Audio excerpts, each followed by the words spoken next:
Good afternoon and welcome to the final workshop for today. Please help me in welcoming Dr. Watson with her workshop on a framework for biocultural resource management in Hawaii's anthropogenic ecosystems.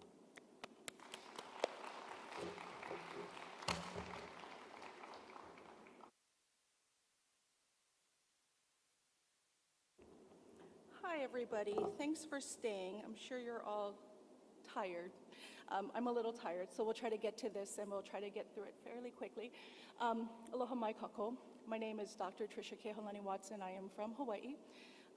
First, I would like to acknowledge and thank the ancestral people of this place and all your ancestors for bringing you here today. So from my ancestors and my people to yours, thank you very much for having me. As mentioned, I'm here to present about a framework that we've developed in Hawaii with Indigenous people and conservation biologists that we've been using for a couple years now to work on some of the really difficult conservation issues that face the state of Hawaii. So it's called Aloha ʻāina, which is a traditional patriotic saying that we had for the Hawaiian people that really means love of the land. It's sort of interpreted as just that, but really it is a patriotic term that spoke of the Hawaiian people and their political commitment to care for and remain the stewards of their lands. And it's a framework for managing biocultural resources in Hawaii's anthropogenic ecosystems. Clicker, sorry. Okay. Really, what this came out of was, as probably with many of your places, there are a lot of incredibly difficult conservation issues facing different places. We live in an island ecosystem. We are known, unfortunately, as the endangered species capital of the world, and we have just had numerous conflict erupt over how we would move forward in managing our cultural resources and our biological resources. So, like many of you, we've historically had advisory groups and consultation processes and whatnot and have not. And what happened about 3 years ago is I sit on an advisory council for one of our MPAs.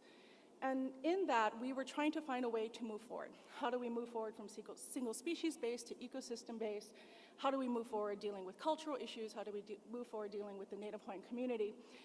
And I was tremendously lucky to have partners in this process, specifically Dr. Adam Pack of the University of Hawaii, who made a commitment. We looked at what other places were doing, the Olympic Coast, Papahanaumokuakea, the marine sanctuary to the north of us. And we really felt like if we were a people, native and non-native, that shared a place, that we needed to come up with a process where everybody was integrated from the start.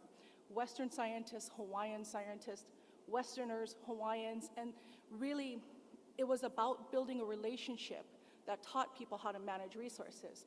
So after a range of different community meetings with kupuna, who are our elders, communities, conservation biologists, different communities, we held a technical expert workshop for 2 days, about a year and a half ago.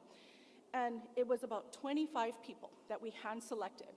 Almost everybody in the room had a PhD. Half of them were Hawaiian, half of them were non-Hawaiian.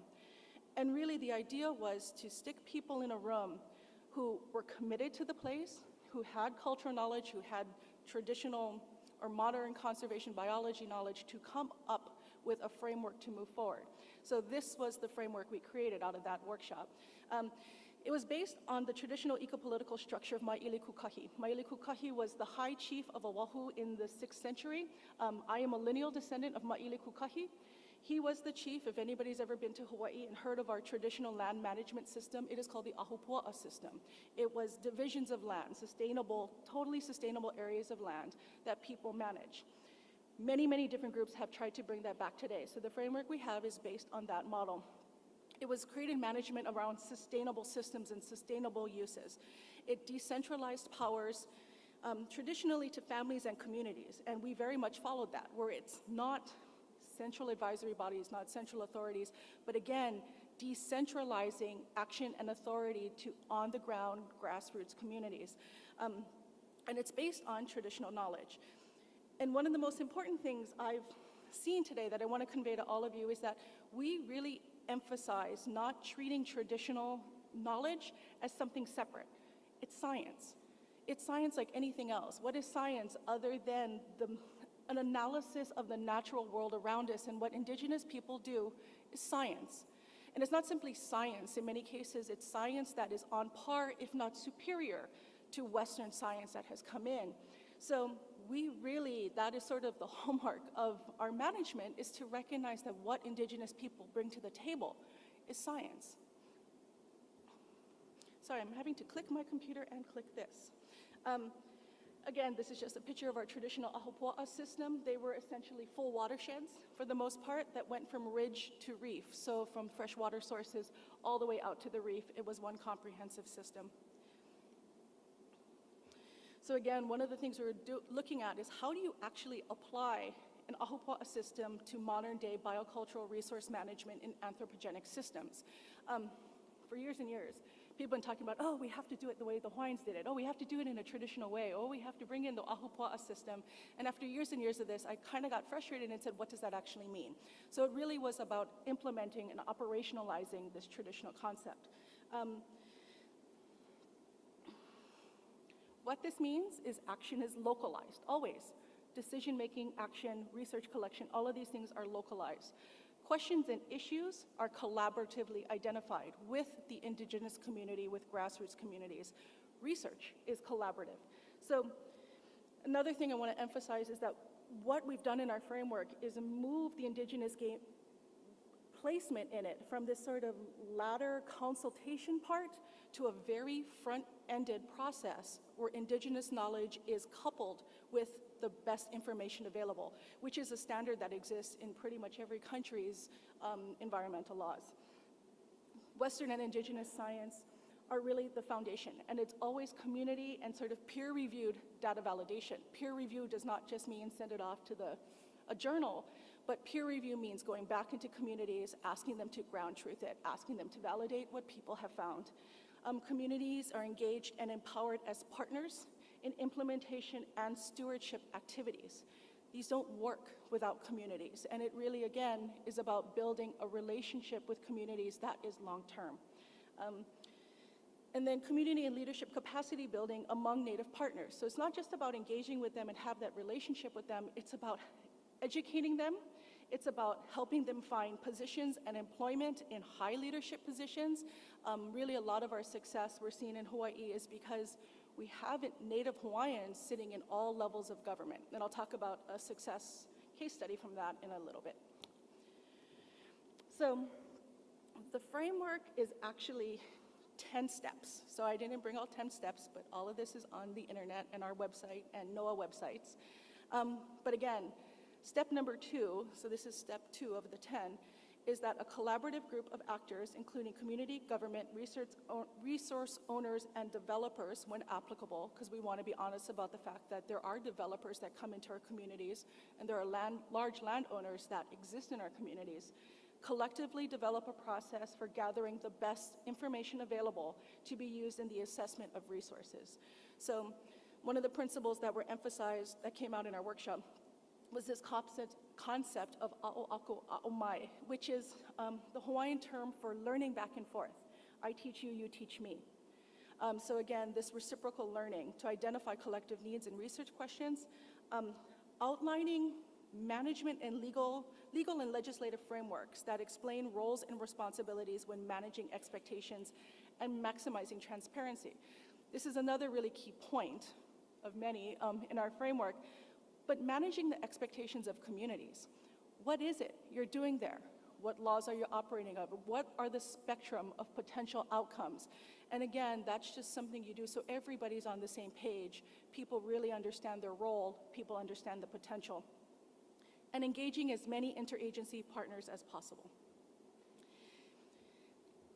One of the things we face is people don't always understand the importance of engaging Hawaiian science in a community.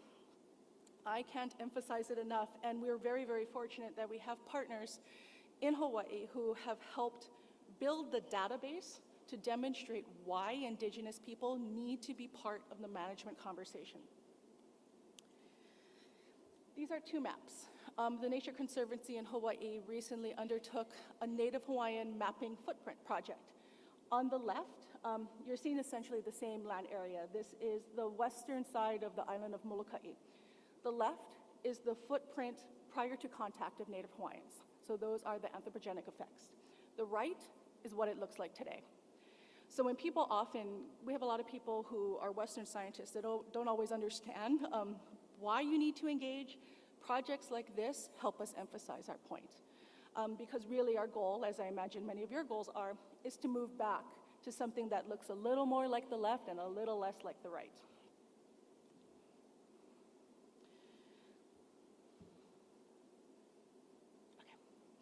Again, the basic elements of the framework is moving consultation to improving your best information available.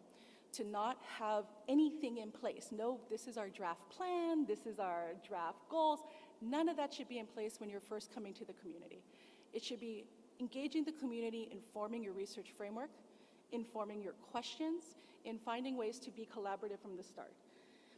The role of community and traditional knowledge occurs repeatedly throughout the process. It is not a one-shot deal. The community is utilized to ground truth information. Integrated knowledge is used to develop your best management practices. So even when you implement, even when there's a decision, even when there's action, you have best management practices that are formed with communities. And the process is cyclical. It's 10 steps, and when you get to the end, you start all over again. And again, that's about having commitment to the land. It's the same commitment Indigenous people have to their land and resources. We will be here forever. Therefore, the processes you develop should also think intragenerationally. And one point I added, as I saw different things today, one of the key points we always try to emphasize, I've seen a lot of mapping projects. Hawaiians mapped 5-dimensionally. I see a lot of mapping that's 3 dimensions, linear, and then 3D, space or depth. And then now I'm really pleased to see a lot of people are moving into temporal, right? Moon calendars and seasonal calendars. For us, spirit is also something you map. So again, that's a mechanism we've used to integrate the use and mapping of sacred knowledge and resources. And very quickly, simply because it's come up a lot, it's why we formed a private company, so we can manage sacred resources. We found either with NGOs or government actors, oftentimes you compromise those resources because they become publicly available. So we have developed some really, really great devices that making sure the sacred knowledge of our elders remains such. So quickly into some of our case studies. Recovery of the Hawaiian monk seal. If any of you read the New York Times, you will see that we made the cover of the New York Times Magazine a couple weeks back because we've had a lot of problems with the monk seal. There they are. They are so cute. There are only about 1,100 left in the world. The Caribbean seal has gone extinct. The Mediterranean seal, its other cousin, is not doing much better. Again, there are 1,100 left in the world. And there is tremendous conflict. You have in rural areas where they have been shot, despite their status. And really, this came out of really problematic conflict in the communities over how recovery was taking place. Data collection and for decision making had been made vacuously without any inclusion of the community. The public was only included through a public hearing process, which is again way too late in the game. Outsider data was outright rejected by the community because it had not been ground truth by anyone. Data recovery, or the recovery community, so people who came in, volunteers who watched the seal, things like that, were built entirely with people who were new to Hawaii and seen as outsiders. So you immediately had on-the-ground community conflict. And then increased federal actions was seen as an increased federalization of resources. And again, all it resulted in is people, when no one was looking, would turn around and shoot the seals. So that's not a great example. So now we're going to give you a couple of really good examples. My company was recently hired to work on a project to restore 400 traditional Hawaiian fish ponds. So Native Hawaiians had the most complicated aquaculture system anywhere in the Pacific. This is Alekoko Pond on the island of Kauai. You see it on the right.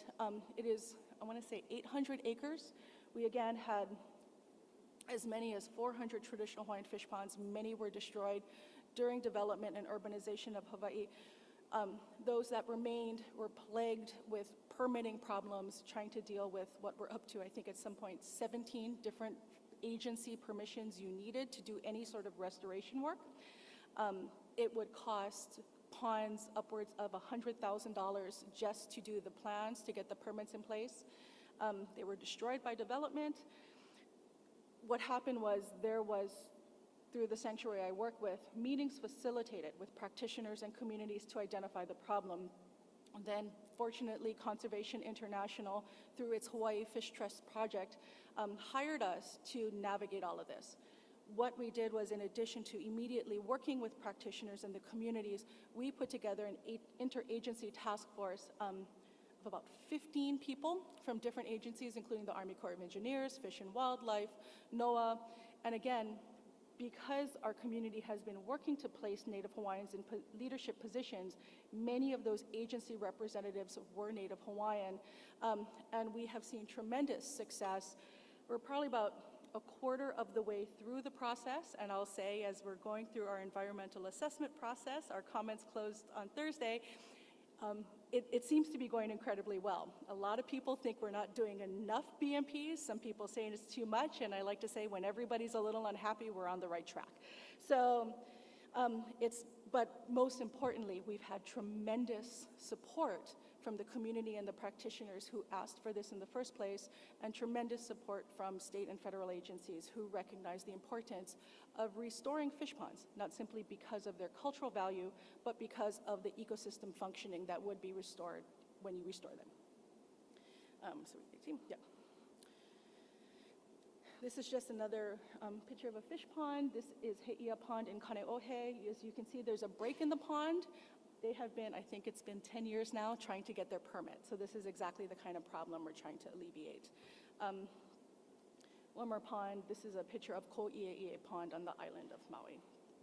And again, this is another project we consulted on. This is just, It shows they were entirely herbivore ponds. So you had a system whereby you could raise enough fish. With the pre-contact population of Hawaii was 1 million people. These ponds were central to raising fish through a traditional aquaculture system to feed communities. So it is incredibly important for our own food security to restore ponds. My last example. I'm trying to look for the sign, people. I guess I'm okay.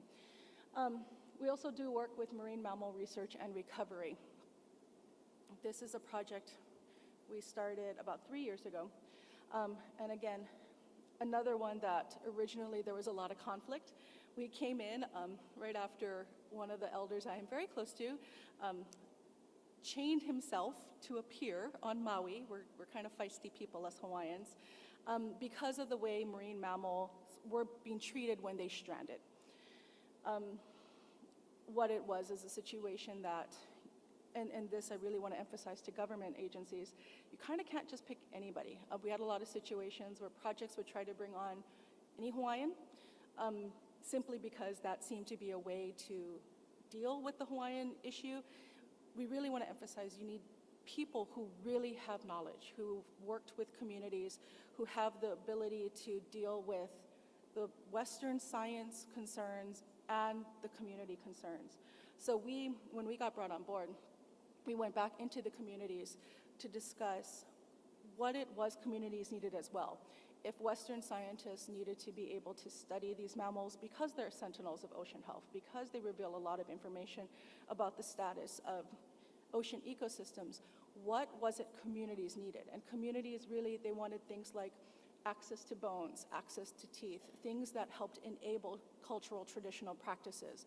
So we've been very, very fortunate that through different agreements with NOAA and really, really wonderful partners within the National Marine Fisheries Service, we've been able to very, very effectively work with communities to not only restore a process where we're giving back cultural parts to families and communities, but also actively engaging with them where they're watching areas. So we had a case about a year ago where a very, very large sperm whale stranded on the eastern side of the island of Hawaii. It was a mess. It smelled awful. And to add to it, pods of tiger sharks were coming through the area to feed off the carcass. And it was really a difficult situation because the question was, do you try to tow it out? Do you try to bring it on land? What do you do? It would have been we would have destroyed a lot of reef trying to tow it out. We would have made a mess trying to bring it on land.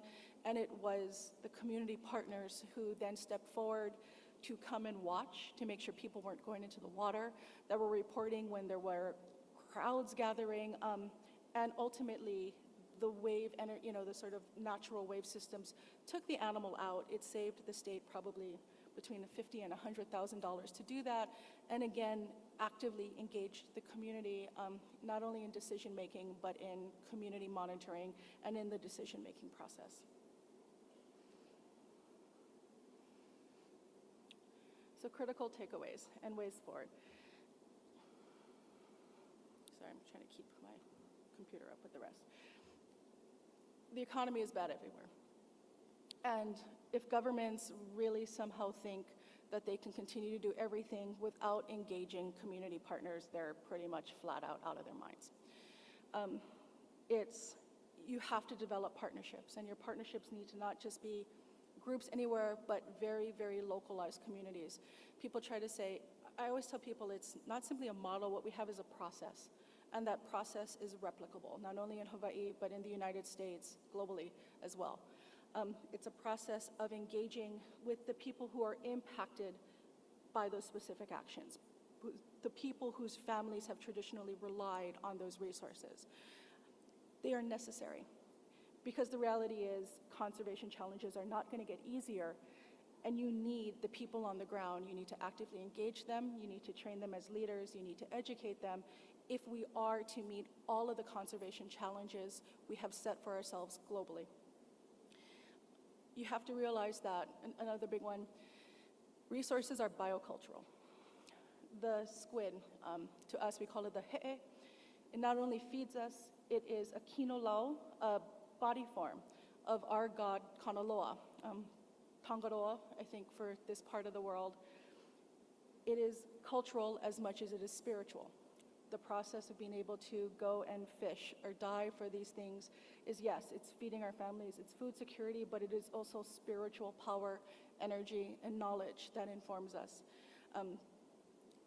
You need to develop integrated plans. To separate culture and biology just makes no sense anymore from any perspective. It's just not good science anymore. Research plans and management plans need to be developed also in an integrated manner and accordingly. If you want to restore ecosystems to their pre-contact status, you need pre-contact knowledge, plain and simple, which means you need Indigenous people. In my opinion, the real front line for our conservation challenges are not communities or governments who seem to, for the most part, get it. It's the private sector. It is going to be emerging technologies. It is going to be large developers that come in. Globalization is a pretty scary thing at the end of the day.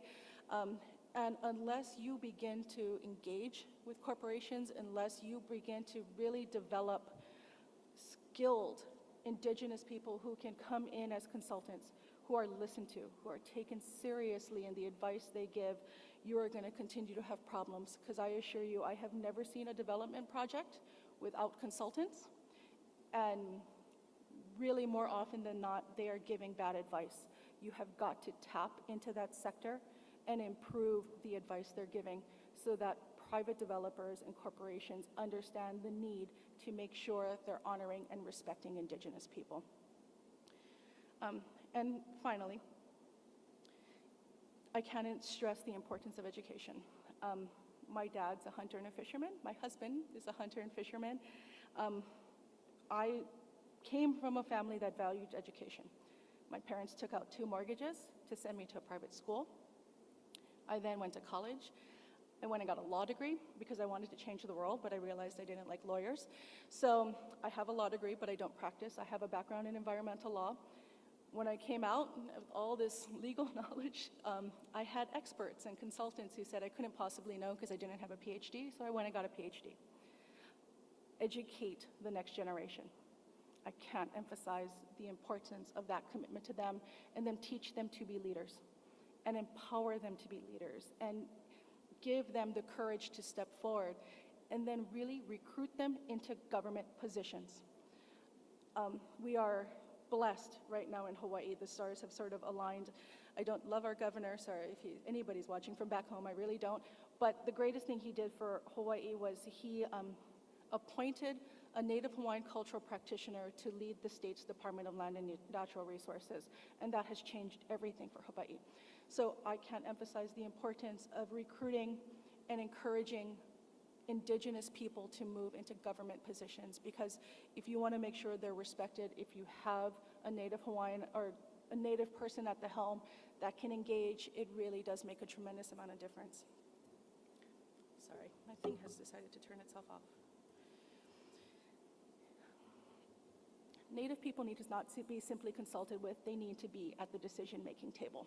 It is not enough for any entity to come and talk to you and then go back and make the decision somewhere else. You must insist and insist and insist to be at the table where decisions are being made.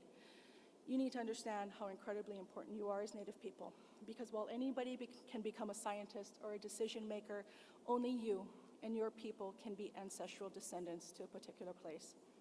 Only you have your genealogy. It is the first and greatest gift to you by your elders. Cherish it. Honor it by the gifts you give back to your people, the gifts you give back to your resources, the gifts you give back to your gods, your descendants, your children. Honor it by the gifts you give to this world. Thank you.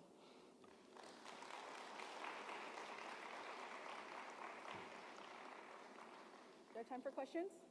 Or no? Is that it? I really can't see you folks. I have glare and it's really bright and hot up here.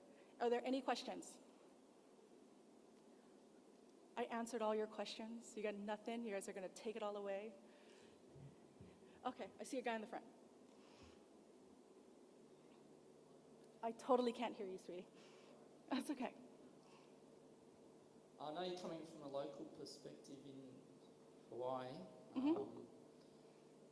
but I think that I want to just ask a bit of questions based on the wider Pacific region, which I think the main conservation issue facing a lot of small island states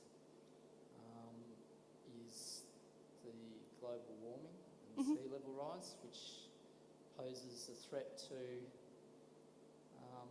some of the most diverse and traditional cultures that we have on Earth, as well as ecosystems.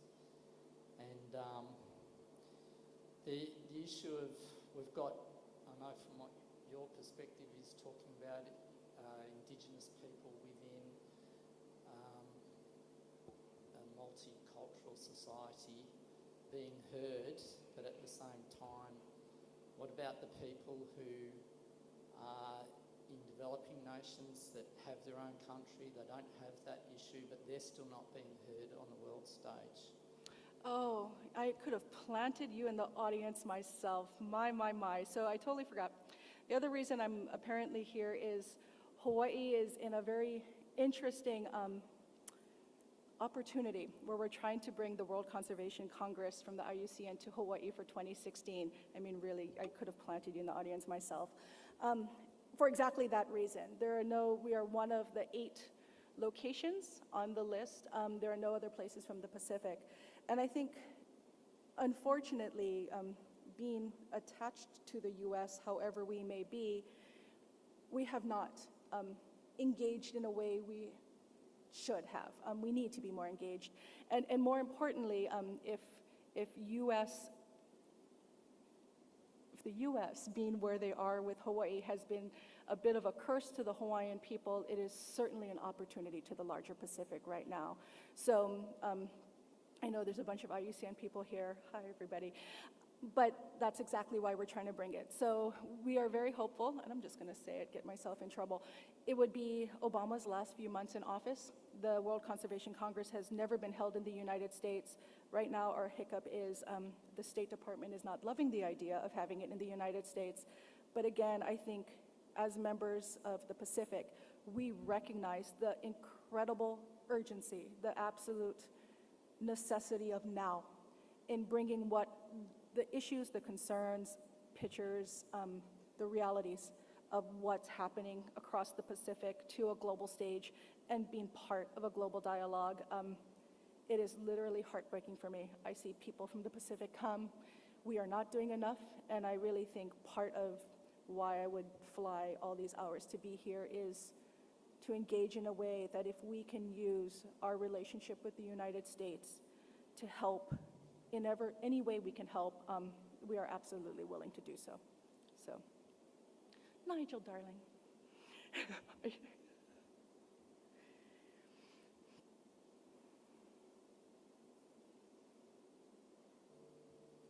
Tricia, that was a fantastic presentation. Thank you, dear. And a nice lead-in to the question. You know that next year is the World Parks Congress Yes. Here in Australia, and I think the IUCN sees this as this is a make it or break it. Either something's going to change at that Congress, and there's going to be a new way of working together, or the battle's basically over. You know, the speed of climate change is so fast, and it's not possible to turn it around. My question to you is, you've given a fantastic model about how different knowledge systems and different communities can work together cooperatively, but respectfully, drawing on that local knowledge, but also putting it into larger frameworks, including the private sector development, including national jurisdictions. Is it possible to bring that type of story and that type of messaging into a world forum? Because I think fundamentally there's still a lot of suspicion in the conservation sector between Indigenous peoples and those people who see themselves as scientists and professionals. And is this model something that can also provide a bridge that people can find each other and rediscover that trust relationship? I certainly hope so. And I think it's why when we put this together, we recruited skeptics. I mean, we found like the whitest conservation graybeards we could possibly find and had them be part of that process, recognizing that the potential was for exactly that. You know, and it was a phenomenal dialogue. And part of it was creating, for 2 days, anything went. Whatever it was, the skeptics, be vocal skeptics. The Native people tell, you know, the skeptics how much they didn't like each other, but it forced to the table really, really interesting questions and realities that I think, you know, and maybe I need to recruit more people to the World's Park Congress who were at that workshop, including the skeptics, about how we have put this into action in a way that come with all your prejudices and your biases on both sides. Come with your mistrust. Come with all of that, and let's find ways to navigate it. And again, that is why we so intentionally made the decision to keep everybody together, locked in a room from the very start, to not separate out, to not have an Indigenous people council here to develop their own plan and their framework, and have the biologists here. Because what happens when you have people on separated tracks is people really vest in what they produce. And if it doesn't meet when you finally come back together, because coming back together is inevitable and necessary, you've set it up to fail. If you make people on a sort of daily basis navigate through the missteps and the setbacks and all of that, you end up with something which is exactly what happened to us in the end, that everybody really vested in. And you've kind of worked out your stuff along the way, and you end up in a place that has, I mean, we're an advisory council. I want to say it's like 50 interagency, all these people. We never are unanimous on anything, ever. And it was this crazy love fest because we had brought in everybody, always kept in contact with everybody, and really respected everybody and respected everybody's commitment to make sure resources were used sustainably. And so I hope so. Any way I can. We didn't spend 2 days locked in that room nearly killing each other for nothing, but we all love each other now. It's great. Anything else? Yes.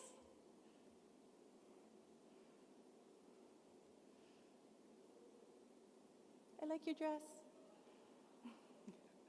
Thank you. Bulabinaka.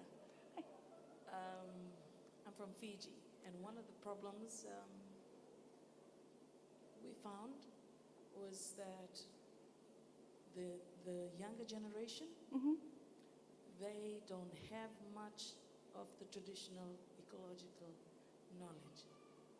I wonder if it's the same in Hawaii, and if it is the same, what have you done to try and disseminate what you have been presenting to us today to the younger generation? In many cases, yes. Everybody spends too much time on their smartphones, including my children. There's sort of two problems. One, those who just do not educate themselves, period, enough, and don't have that knowledge. And then two, and this was something I learned in Aotearoa a few years back, we were educating Hawaiians, but then you were ending up with scientists who were Hawaiians and not Hawaiian scientists.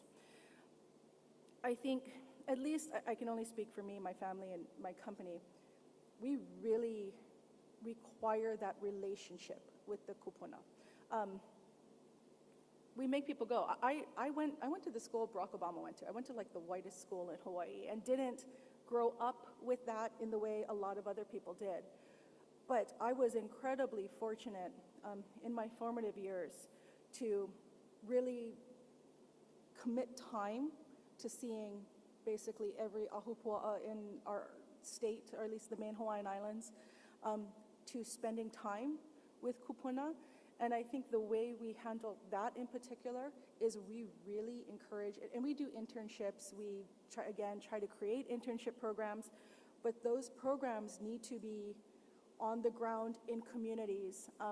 And again, it's that relationship. It's making sure that you are encouraging the next generation to spend time with the older generations, even if they don't know how to work email, even if they don't have smartphones. And honestly, part of it is that. We do a lot of, sort of other hat I have is we do a lot of capacity building with communities, with NGOs. A lot of those were created by the elders. We really try to bring in the youth there. So I do a lot of workshops in building grassroots community organizations, and what I always tell them is, okay, you formed an NGO to take care of a fish pond you have in a particular place. And a lot of our elders don't use email. You gotta call them, or you gotta have somebody go to Auntie's house to tell them something is happening, and it's still very traditional and not modernized. We really tell them, bring your mo'opuna, your grandchildren, your young nieces and nephews into the organization, because everything's becoming electronic for nonprofits in Hawaii, so a lot of times organizations will fall out of compliance because they don't have the technology and don't have the ability to use technology in ways that keep them compliant. So we'll really require that relationship building there. Auntie, call your granddaughter. Have her help you with email. Have her help you go on the internet to fill out your tax forms. And in creating relationships where there are valued roles for every member of the family and all the generations, we find that people learn, knowledge becomes transmitted that way. But you really do kind of have to spell out placing responsibility on the youth to learn, to help your elders, and to help take care of them. We really push them. That's your grandma, go take care of your grandma. That's your auntie, go spend time with your auntie. And I think it takes that. But that's kind of how we handle it. And I'm not shy. We'll just leave it at that. So we're pretty forceful in placing that responsibility upon the youth, and especially those coming right out of college. Go spend time with your community. Go spend time with your grandma. Go learn from your uncle. So that's kind of how we handle it. Thank you, Trish. We have time for one more question. It's right up the back here. Oh, hi. I'd like to ask the question, and it might sound simple, but who owns traditional knowledge if it is placed in a multicultural context? Are there any concerns with grassroots perspectives, given the fact that traditional knowledge is an emphasis of our ancestral cultural identity to the land, and one that we're still fighting for? So if the question is who owns cultural knowledge, is that what you said? I just want to make sure I got that correct. Yes. Okay. So I can't remember if I said this here or if I said this somewhere else earlier today. For us, the ownership rights stay with the individual who gave it to us. We as a private, so we are intentionally a private company because nobody, and it's basically, I own the company and my word is law, and I too often act like that, but nobody can ever make me give up information. So when we talk with communities or kupuna, we very specifically say, what do you want us to do with this? How do you want this to treat us? And that's every time I go in the field, and I don't care if I've interviewed this person 15 times, I ask it of that day, and I ask it at the end of the conversation. Again, Uncle, what do you want me to do with this? We've had cases where elders have passed on.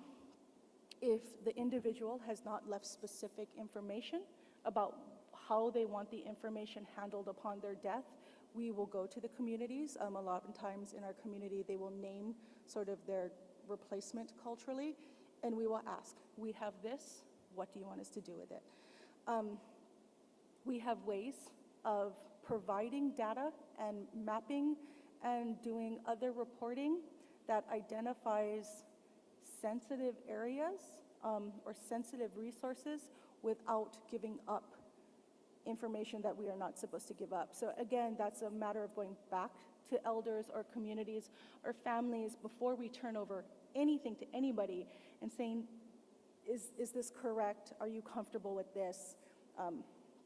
And that's how we handle it. So, and it's why we took it out of NGOs. US law requires that any intellectual property that comes in can be made publicly available. There are very strict rules. Same with government information. Things can be FOIA, that's the Freedom of Information Act. So we are, as a private company, nobody can make me do a damn thing I don't want to do, and I use it always for that purpose. And we are very, very mindful about making sure when we interview, we compensate for people's time. A lot of times people come from other islands. We honor people's time. We honor people's knowledge. That is, we pride ourselves so much on being a leader in that in our community, but we give up nothing. We're never allowed to. And ownership really is with the individual who provided it.